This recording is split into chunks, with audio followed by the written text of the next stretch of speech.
la obra del Espíritu Santo en cuanto a dar entendimiento. Igualmente, solo la obra del Espíritu Santo puede proporcionarnos un verdadero entendimiento espiritual de las Escrituras, una comprensión de la doctrina. Juan lo expresa claramente en Primera de Juan 2:20. Trata a los anticristos, las personas que habían estado en la iglesia pero que habían salido de la iglesia porque no formaban parte de ella. Pensaban que eran conversos y como tales los habían aceptado, pero ahora habían salido. En realidad nunca habían sido creyentes verdaderos, eran creyentes transitorios, falsos. La pregunta que surge es cómo diferenciarlos, cómo habían de discernir estos ignorantes cristianos primitivos, esclavos la mayoría de ellos. En lo referente a estas cuestiones, Juan dice, pero vosotros tenéis la unción del Santo y conocéis todas las cosas. En el versículo 27 repite pero la unción que vosotros os recibisteis de él permanece en vosotros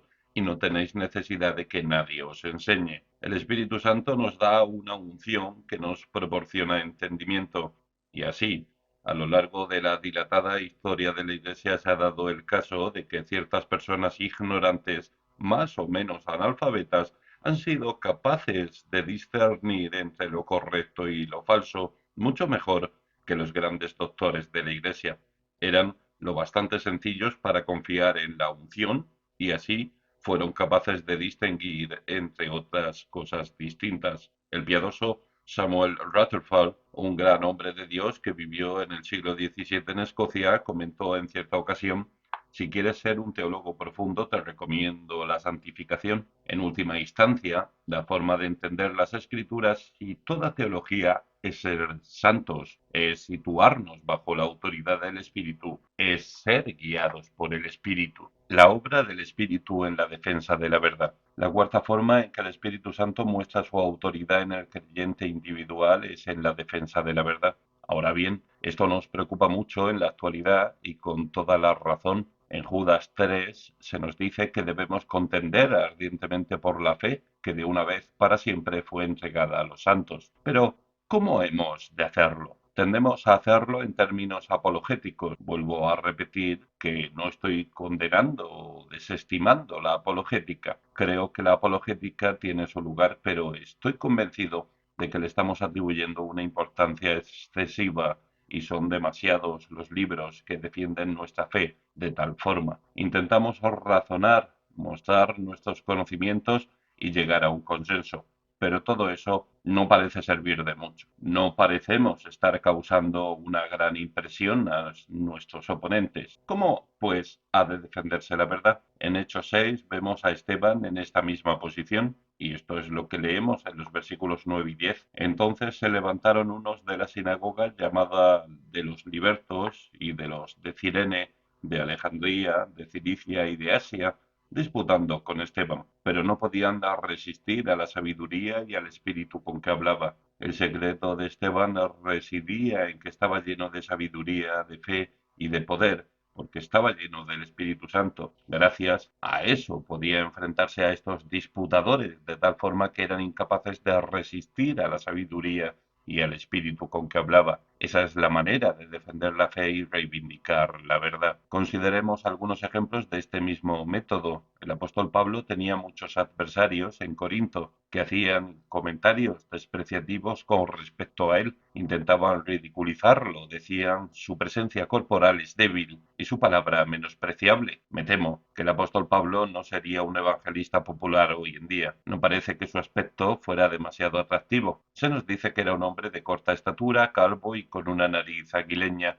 y que tenía una espantosa inflamación ocular, una oftalmia, que le confería un aspecto bastante desagradable. Esa era la clase de cosas que estaban diciendo de él, y el apóstol les escribe como sigue: pero iré pronto a vosotros, si el Señor quiere, y conoceré no las palabras, sino el poder de los que andan envanecidos, porque el reino de Dios no consiste en palabras, sino en poder. Primera de Corintios 4, 19 y 20. Lo que importa, dice, no es el entendimiento o las palabras, es la autoridad, el poder del Espíritu Santo. El apóstol dice algo muy parecido a la misma iglesia en segunda de Corintios 10, del 3 al 5, donde lo expresa de esta forma: pues aunque andamos en la carne, no militamos según la carne, porque las armas de nuestra milicia no son carnales, sino poderosas en Dios para la destrucción de fortalezas, derribando argumentos y toda altivez que se levanta contra el conocimiento de Dios y llevando cautivo todo pensamiento a la obediencia a Cristo. Ese es el método. Está en la carne, anda en la carne, pero no milita según la carne. Tiene otra autoridad, otro poder. Lo que tenía era el poder y la autoridad del Espíritu Santo. Está dispuesto a enfrentarse al mundo entero y puede destruir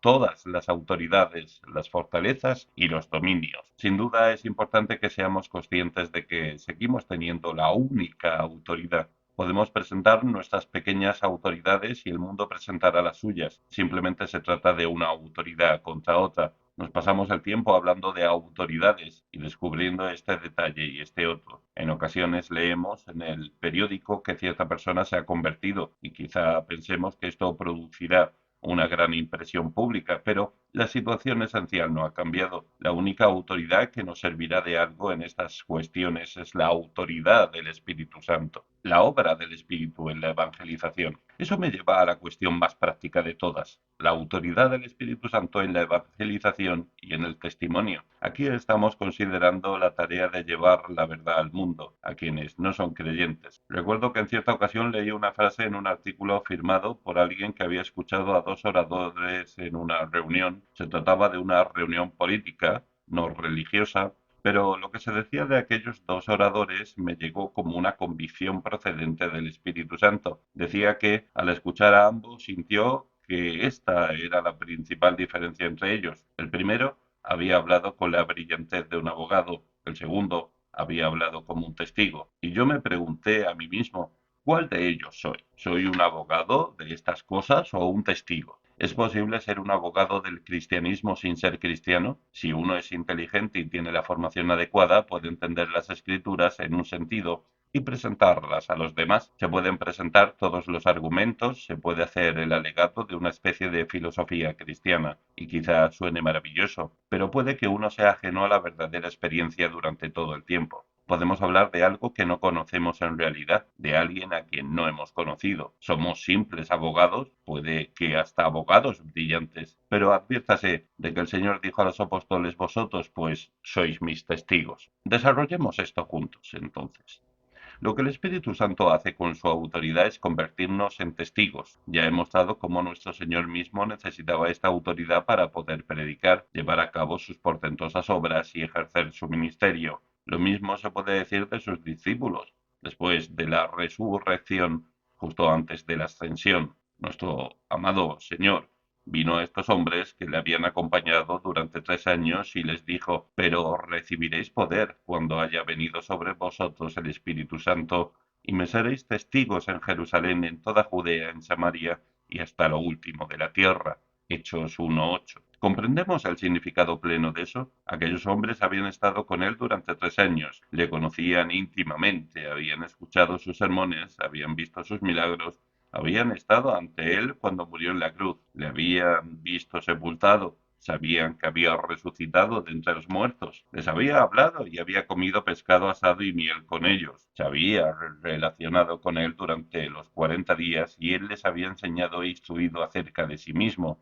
Lucas 24. Si alguna vez ha habido hombres en posición de dar testimonio de la resurrección y de todos los hechos de nuestro Señor, fueron estos discípulos. Y sin embargo, lo que nuestro Señor les dijo es que serían completamente incapaces de hacer tal cosa hasta haber sido bautizados con el Espíritu Santo. Ni siquiera ellos podían dar testimonio de Él y de sus obras acerca de quién era y de lo que había hecho hasta haber recibido el poder. No basta con el conocimiento de los hechos. Para poder dar testimonio eficazmente es preciso tener este poder del Espíritu Santo en primera instancia. Los discípulos recibieron ese poder el día de Pentecostés. El resultado fue, por supuesto, que Pedro comenzó a predicar de inmediato con valentía, autoridad y poder, y 3.000 personas se convirtieron. En Hechos 4 leemos que las autoridades eran incapaces de cuestionar la valentía con que Pedro y Juan testificaban de la resurrección y decían estas cosas. No era más que una manifestación del Espíritu Santo. El mismo Pedro, que tan nervioso y aprensivo se había mostrado, ciertamente había sido tan cobarde como para, asustado de perder la vida, negar a su propio Señor, su mayor amigo y benefactor, se yergue ahora con valentía, dispuesto a enfrentarse al mundo entero y a todos los demonios del infierno, y proclama a este Jesús, a quien tan recientemente había negado diciendo, no le conozco, no soy de él. ¿Qué es esto? Es la autoridad del Espíritu Santo. El Espíritu Santo manifestando su autoridad de una forma extraordinaria. Más adelante leemos que después de que estos hombres fueron arrestados y puestos en libertad nuevamente, se reunieron y celebraron una reunión de oración. Hechos 4 del 23 al 33. Cuando hubieron orado, el lugar en que estaban congregados tembló y todos fueron llenos del Espíritu Santo y hablaban con denuedo la palabra de Dios. Esa es su autoridad. Cuando desciende sobre una reunión no solo se apodera de los hombres, puede llegar a sacudir las paredes y los edificios. Por otro lado, en Hechos 4:33 vemos que con gran poder los apóstoles daban testimonio de la resurrección del Señor Jesús y abundante gracia era sobre todos ellos. ¿Cuál era el secreto de su poder? ¿Qué eran capaces de argumentar? La posibilidad física de la resurrección. ¿Qué podían reconciliar lo milagroso con lo científico? De ninguna manera. Lo irresistible era la autoridad y el poder del Espíritu Santo que convertía a estos hombres en testigos vivientes, y abundante gracia era sobre todos ellos. Si seguimos leyendo Hechos de los Apóstoles, veremos que sucede exactamente lo mismo en el tremendo ministerio del apóstol Pablo. En cierta ocasión, cuando Pablo estaba predicando, halló la resistencia de un hombre llamado Elimas, el mago. ¿Qué sucedió? Entonces Saulo, lleno del Espíritu Santo, fijando en él los ojos, dijo, oh, lleno de todo engaño y de toda maldad, hijo del diablo, enemigo de toda justicia, ¿no cesarás de trastornar los caminos rectos del Señor? Ahora pues, he aquí la mano del Señor está contra ti, y serás ciego, y no verás el sol por algún tiempo.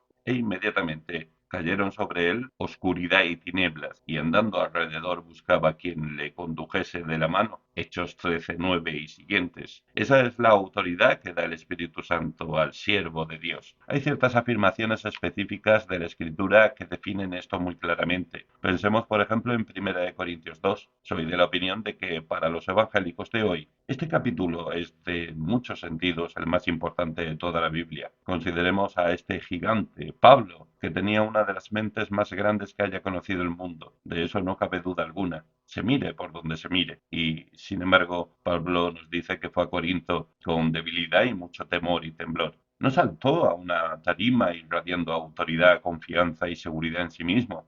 Y no hizo un par de chistes para ganarse a la congregación. No estaba completamente cómodo, con el público en el bolsillo, con debilidad y mucho temor y temblor. ¿Por qué? Porque Pablo era consciente de sus limitaciones, sabía lo que no podía hacer y estaba aterrado, temblaba, porque de alguna manera él o su personalidad pudieron llegar a interponerse entre esas almas y este tremendo mensaje que se le había encomendado. No se revistió de cosas que les atrajeran, hizo justo lo contrario. Se propuso no saber entre vosotros cosa alguna sino a Jesucristo y a este crucificado. No solo eso, dice, ni mi palabra ni mi predicación fue con palabras persuasivas de humana sabiduría, sino con demostración del Espíritu y de poder, para que vuestra fe no esté fundada en la sabiduría de los hombres, sino en el poder de Dios. Tanto en su estilo como en su contenido se negó a complacer el gusto del público, y el resultado fue que cuando habló, a pesar de que algunos tacharon sus palabras de menospreciable, había poder, y los hombres y las mujeres fueron convencidos y convertidos,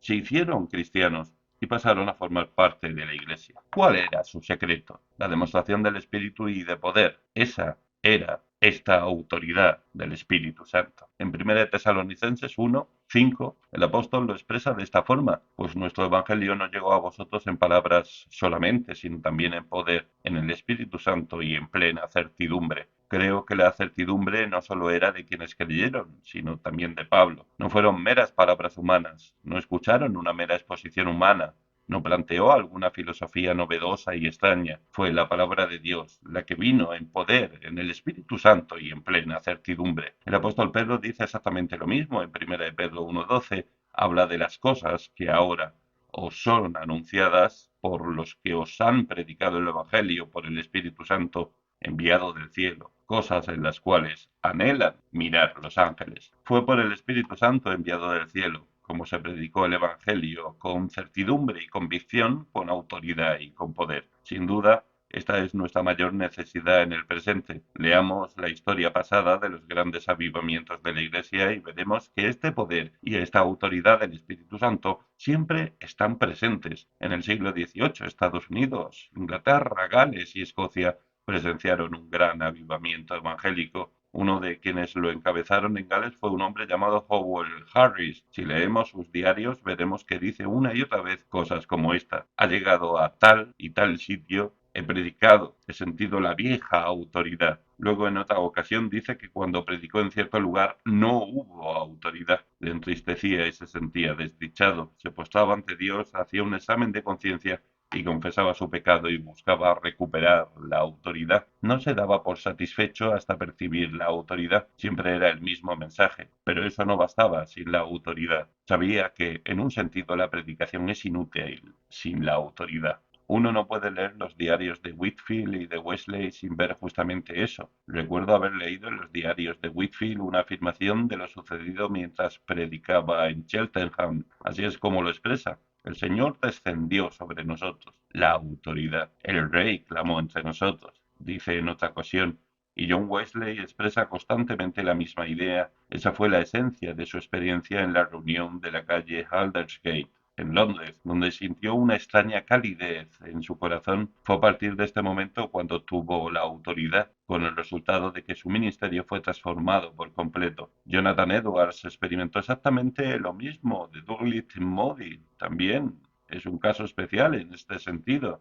Él recibió su autoridad después de la experiencia que tuvo caminando por Wall Street en Nueva York, cuando el Espíritu Santo descendió sobre él. Predicó los mismos sermones que antes, pero sufrieron una transformación porque ahora tenía la autoridad del Espíritu. Es inconfundible. Recuerdo haber leído, por otro lado, el diario de Whitfield con respecto a su primera visita a Northampton, Massachusetts, cuando conoció al piadoso Jonathan Edwards. Whitfield comenta que jamás olvidará cómo, cuando tuvo el privilegio de subir al púlpito y predicar, advirtió que Jonathan Edwards le escuchaba con los ojos anegados de lágrimas y una sonrisa celestial en el rostro. ¿A qué se debió? No fue meramente la predicación de Whitfield, a pesar de que fuera un orador incomparable. Jonathan Edwards estaba experimentando la autoridad del Espíritu Santo. Él mismo la había conocido. Podía verla en su hermano y compañero en el ministerio de Dios y se regocijaba por ello. Es algo maravilloso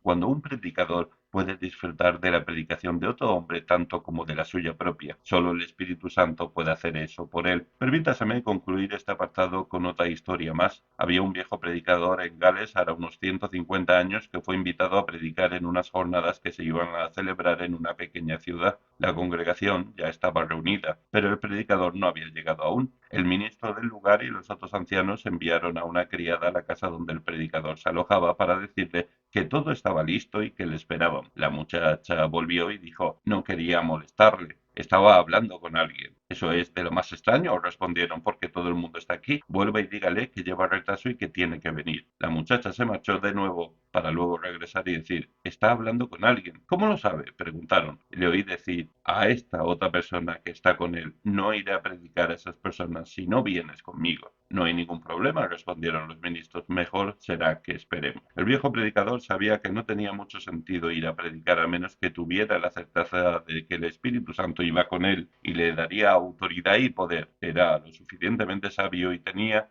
el suficientemente discernimiento espiritual como para negarse a predicar hasta saber que tenía esta autoridad y que el Espíritu Santo le acompañaría y hablaría por medio de él. Como quiero que sea, tú y yo a menudo predicamos sin él, y toda nuestra inteligencia y nuestra cultura, toda nuestra ciencia y nuestra apologética no llevan a nada, porque carecemos de la autoridad del Espíritu Santo, la autoridad del Espíritu Santo en la Iglesia. En último lugar, consideremos la autoridad del Espíritu Santo en la Iglesia.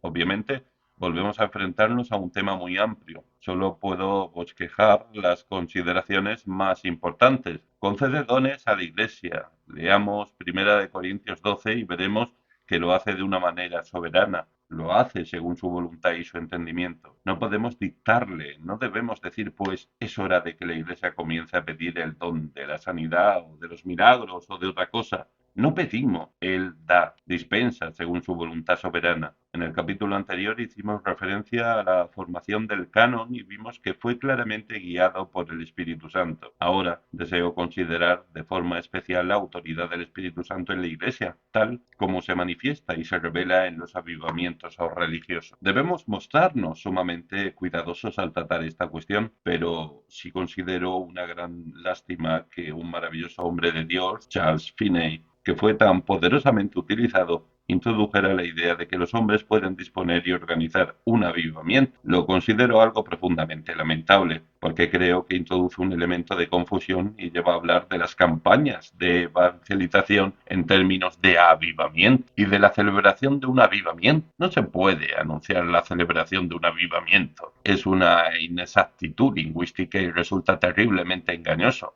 Creo que hasta puede llegar a apagar al espíritu. Los hombres nunca pueden llegar a disponer o organizar un avivamiento. Un avivamiento es el resultado de la acción directa del Espíritu Santo con autoridad y poder. Un avivamiento no significa simplemente predicar el Evangelio con el resultado de que un cierto número de personas se conviertan. Un avivamiento significa que el Espíritu Santo desciende sobre una iglesia, una comunidad o una zona con poder y fuerza, de forma inequívoca, sacudiendo a las personas y quizá hasta haciéndolas caer por tierra físicamente. Conduce a arrepentimientos angustiosos y a anhelar a Cristo, la paz y la salvación. Eso es lo que significa un avivamiento. Tal como acabo de decir, hubo un avivamiento genuino en el siglo XVIII. Jonathan Edwards subió al púlpito con su manuscrito en la mano. Mientras leía el sermón, las personas caían literalmente presas de una terrible convicción de pecado y de su estado de perdición. Clamaban. En tiempos de avivamiento se ve a las personas por los caminos y las calles de madrugada clamando por alcanzar la paz con Dios. Llamarán a la puerta del ministro y le preguntarán: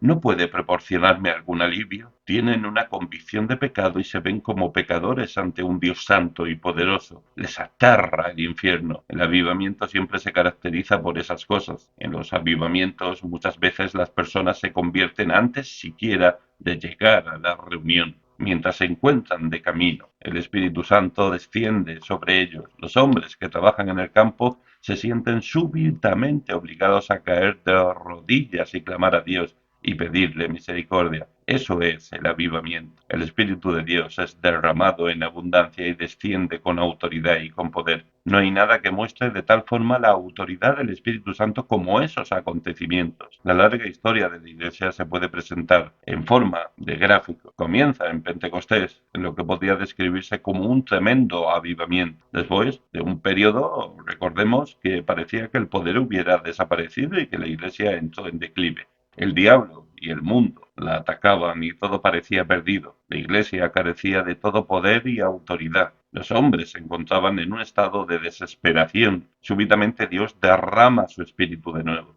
Se produce un tremendo avivamiento y la Iglesia es elevada una vez más hasta la cima de la curva. Así es como se ha desarrollado la historia de la Iglesia. No se ha manifestado en un nivel estable.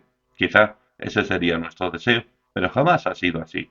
Siempre ha habido altibajos y los momentos altos han sido los avivamientos y el derramamiento del Espíritu. Ese es el término que se utiliza en Hechos y en todas partes. En esos tremendos derramamientos los hombres han atestiguado que han aprendido más de Dios y del Señor Jesucristo en una hora durante una reunión del avivamiento que durante toda una vida de estudio de la Biblia y de lecturas teológicas. Paralelamente, hombres y mujeres que hasta entonces habían pertenecido al mundo, que jamás habían oído el Evangelio anteriormente, parecían llegar a esa misma posición de forma inmediata. Esto es algo de lo más maravilloso. En Salmos hallamos esta afirmación: el que mora en los cielos se reirá. Salmos 2:4. Y soy de la opinión de que en ocasiones Dios se ríe de la Iglesia. Nos ve adelantar las manos con la intención de sujetar el arca. Pensamos que nosotros solos podemos hacerlo y nos sentimos muy preocupados. Pronunciamos conferencias y proponemos ideas y sin embargo eso queda en nada. Luego, cuando estamos completamente agotados después de todas las grandes campañas y conferencias y de toda nuestra excelente organización, y después de haber gastado todo nuestro dinero y de que todo haya ido de mal en peor, Dios derrama su espíritu repentina e inesperadamente en el último lugar que hubiésemos imaginado y por medio de la última persona en quien habríamos pensado. Entonces la Iglesia se eleva a un nuevo periodo de gloria, de poder y de influencia. Los hombres y las mujeres se convierten de manera multitudinaria y tienen nuevamente sobre sí el poder de la verdad. El Espíritu Santo manifiesta su autoridad en la Iglesia en el avivamiento. ¿A qué conclusión nos lleva todo esto? Prosigamos con nuestros esfuerzos prácticos y con nuestro estudio, pero lejos esté de nosotros confiar en ellos. Pertrechemos lo mejor que podamos. Jamás llegaremos a ser tan capaces y cultos como el apóstol Pablo, Agustín, Lutero o Calvino. Eran hombres de gran cultura y poderosos intelectos.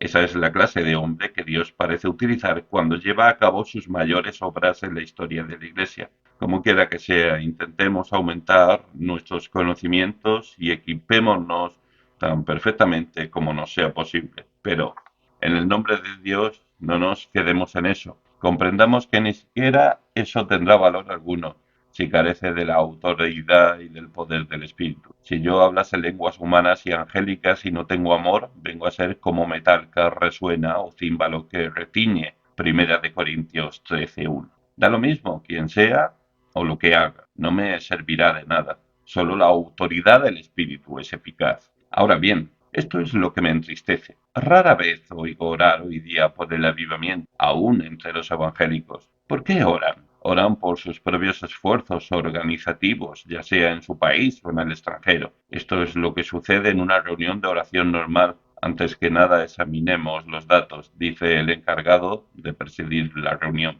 Tras haberlos oído, añade, oremos por ellos. Ya conocemos los hechos, oremos por ellos. Solo oramos por la bendición de nuestros propios esfuerzos, ya se trate de una gran campaña evangelística o de la obra misionera. Por supuesto, eso está muy bien y debemos hacerlo, pero el problema es que siempre comenzamos por nosotros mismos y nuestros esfuerzos y pedimos a Dios que los bendiga. ¿Cuándo fue la última vez que oímos a alguien orar por el avivamiento? Orar porque Dios abra las ventanas del cielo y derrame su espíritu. ¿Cuándo fue la última vez que hiciste tal cosa tú mismo? Señalaría con toda seriedad que estamos descuidando esta cuestión casi por completo. Somos culpables de olvidar la autoridad del Espíritu Santo. Estamos tan interesados en nosotros mismos y en nuestras actividades que hemos olvidado lo único que puede conferirles eficacia. Sigamos orando, por supuesto, por los esfuerzos concretos, por el ministro y por su predicación todos los domingos, por todas las organizaciones esenciales y por las campañas evangelísticas, si nos sentimos guiados a celebrarlas, pero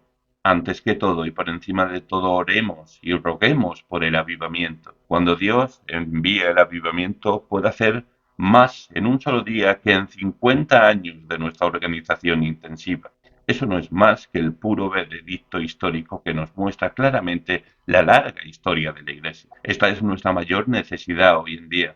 Ciertamente se trata de nuestra única esperanza. Tomemos, pues, la determinación de que todos los días y varias veces al día dedicaremos tiempo a rogar a Dios por el avivamiento, pero, tan necios como somos, jamás lo haremos hasta haber agotado nuestras posibilidades y nuestros recursos. Solamente haremos tal cosa cuando todo lo demás haya fracasado, cuando hayamos comprendido nuestra ruina y nuestra impotencia absolutas y hayamos llegado a ver que nuestro Señor no dijo más que la pura verdad cuando afirmó, separados de mí nada podéis hacer, Juan 15:5. Recordémonos a nosotros mismos que el Dios que en el pasado intervino súbita e inesperadamente en la iglesia moribunda y la elevó a un nuevo periodo de vida y de victoria, aún puede hacer lo mismo, que su mano no se ha acortado ni su poder ha menguado en sentido alguno. Confiemos en Él, implorémosle, aprendamos a sufrir en oración y que nuestra única petición sea, aviva tu obra, oh Dios, desnuda ya tu brazo, los muertos oigan tu voz y que tu pueblo sea oidor. Oh Jehová, he oído tu palabra y temí. Oh Jehová, viva tu obra en medio de los tiempos. En medio de los tiempos hazla conocer. En la ira acuérdate de la misericordia. Habacuc 3:2.